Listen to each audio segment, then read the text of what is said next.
El siguiente tema que vamos a revisar es el de metodologías de hacking. Básicamente, perdón, ya. Básicamente, hay diferentes metodologías de hacking que básicamente son, una metodología es un conjunto de pasos, ¿cierto?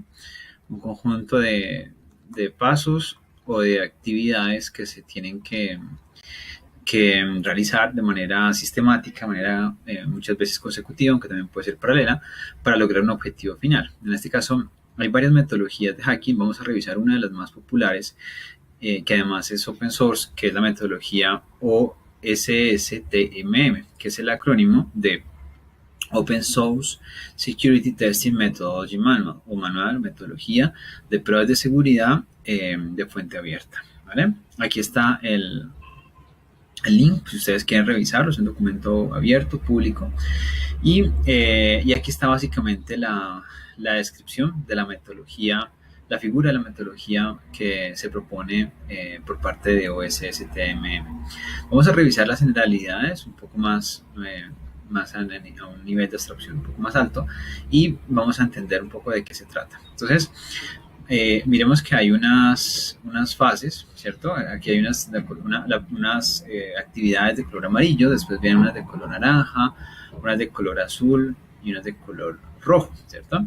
Esta pues básicamente ya es la última. Entonces, cada una de esas tiene un propósito, tiene una razón de ser, y básicamente pues vamos a revisar cada una de ellas. Entonces, bueno, lo primero que vamos a hacer es, yo por acá tengo una imagen de la metodología.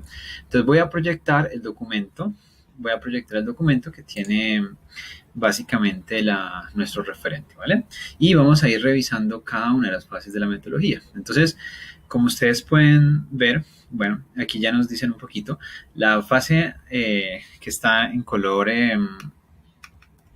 amarillo, básicamente, es esta fase de inducción, ¿vale? Esta fase de inducción, y está compuesta por varias actividades. En este caso vemos un post-review, logistic and active detective verification.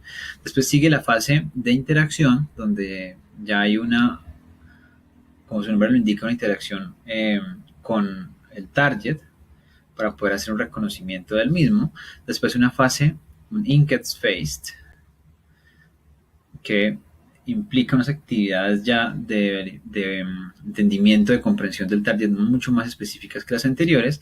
Y finalmente una fase de intervención, que son estas rojas.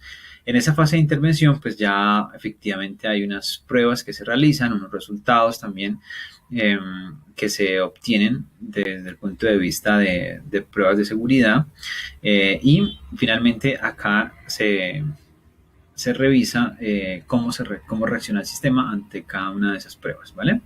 Entonces vamos a revisar de una manera rápida un poco lo que se trata.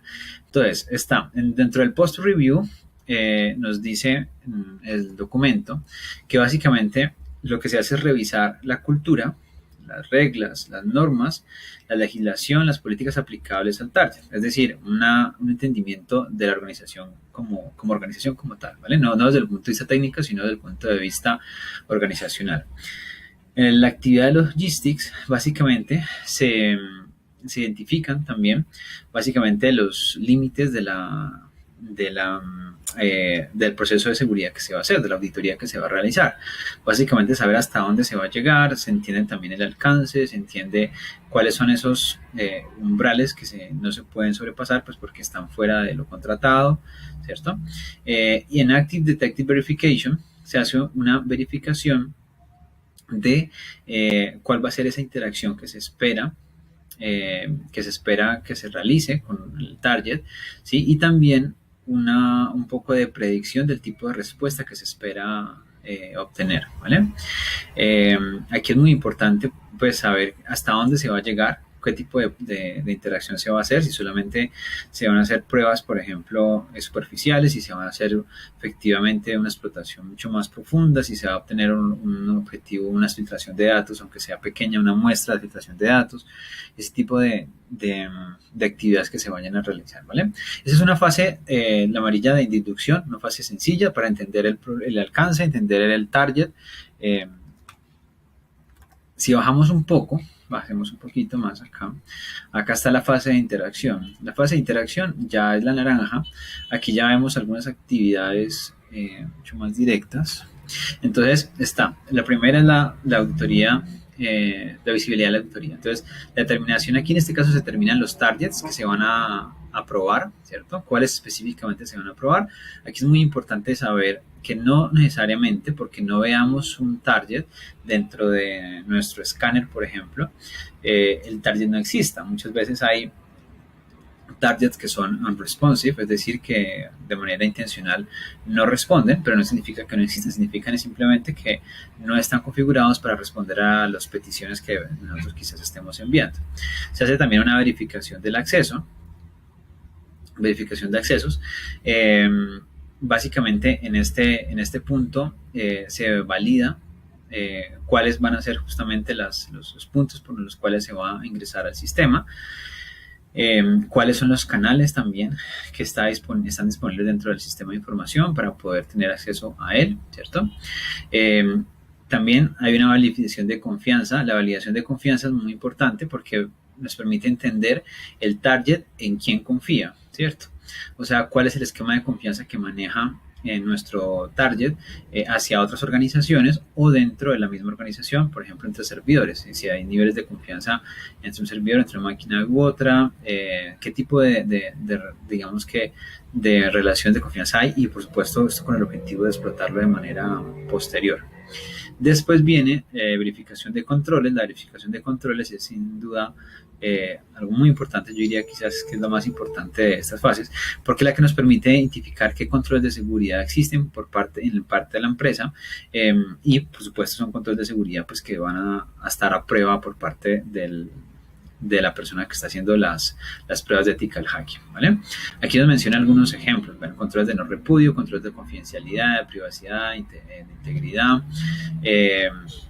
Entonces, hasta aquí, digamos que hay una cierta interacción, ¿cierto? Cierta interacción con el target, pero todavía no hemos hecho realmente una explotación, ¿cierto? En la siguiente fase, que es la fase de ingest, en esta fase ya vamos a ver que hay un proceso de indagación mucho más profunda, un proceso de reconocimiento mucho más profundo del target.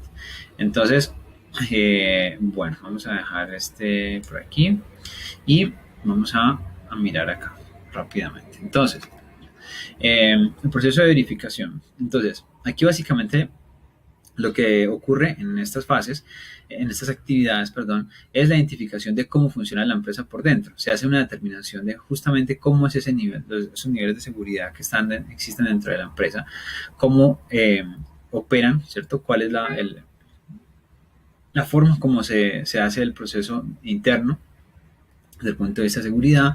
Se hace una validación de la configuración del sistema de información que se quiere probar, una validación también de qué tanto cumplimiento hay con respecto a propiedad intelectual por parte de la organización, una revisión de la segregación, en este caso muy importante que nos dicen que es básicamente la identificación de información personal, mirar qué tanto tiene la empresa en temas de privacidad, ¿cierto? De pronto una política de privacidad, mecanismos también de protección respecto a la privacidad.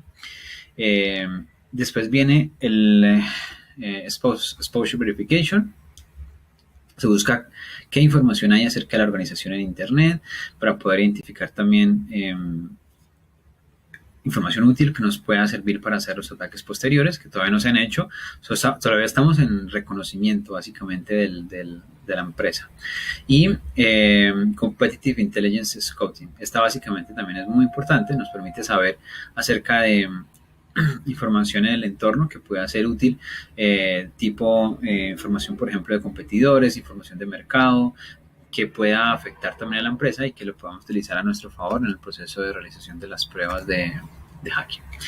Finalmente, en la fase de intervención, que aquí es donde ya hay, como su nombre lo indica, una intervención, una actividad, un acceso, un relacionamiento directo, aquí ya vamos a ver que hay unas pruebas que se realizan en diferentes ámbitos. Entonces, este primero, que es el de verificación de cuarentena, entonces lo que se hace es medir la determinación y medida del uso efectivo de cuarentena para los accesos hacia y dentro del objetivo, ¿vale? Entonces, básicamente estamos hablando aquí de algo que hemos mencionado previamente, pero básicamente de la arquitectura AAA estamos hablando de la primera de las A, ¿cierto? Estamos hablando de qué tan bien el sistema se comporta en temas de autenticación. Aquí después pasamos a Privilege Audit y aquí lo que hacemos es validar, ¿cierto? Validar justamente cómo es ese otorgamiento de privilegios, si se permitiría o no un escalamiento de privilegios de manera no autorizada. Es decir, aquí estamos ya validando la segunda A, ¿cierto? La segunda A de una arquitectura AAA. Y después viene en este punto el Survivability Validation, donde vamos a determinar qué tan resiliente es el sistema frente a una disrupción, ¿cierto? Para qué tanto tiene el sistema para garantizar su continuidad. Es decir, en este último punto estamos validando la última A. Recordemos que la primera A es de autenticación, ¿cierto? La segunda A es de autorización. Y la tercera A es de accounting, ¿no? Hemos dicho previamente que una arquitectura robusta tiene que tener módulo de autenticación, autorización y accounting. Entonces, lo que se hace en este caso, en este tipo de pruebas, es validar, por supuesto, pues esos tres componentes, ¿vale? Este último, Alert and Log Review, que es básicamente este de acá, hace referencia a mirar cómo responde el sistema ante esas pruebas de seguridad, ese hostigamiento que puede haber hacia el sistema. Entonces, tengo que revisar si efectivamente el sistema está monitorizando por medio de logs, por medio de registros, esos ataques que se están realizando, ¿vale? Entonces, estas básicamente son las actividades. Miren que realmente las actividades de explotación directas son estas que están acá. Aquí es donde ya efectivamente se hace una prueba de componentes específicos del sistema de información, pero los módulos anteriores, básicamente lo que se hace en los módulos anteriores es un reconocimiento del objetivo, ¿sí? Hay mucha labor de, digamos que reconocimiento del objetivo, que básicamente son todas estas actividades amarillas, naranja y azules, donde se identifica información útil, se identifica cómo opera, qué tipo de controles tiene, en quién confía. Todo este tipo de actividades son importantes justamente y alimentan estas de acá, que son las de explotación ya directas, ¿vale? Y bueno, esta de acá es muy importante también porque nos permite identificar si efectivamente el sistema pues reacciona de alguna manera frente a los ataques que se realicen.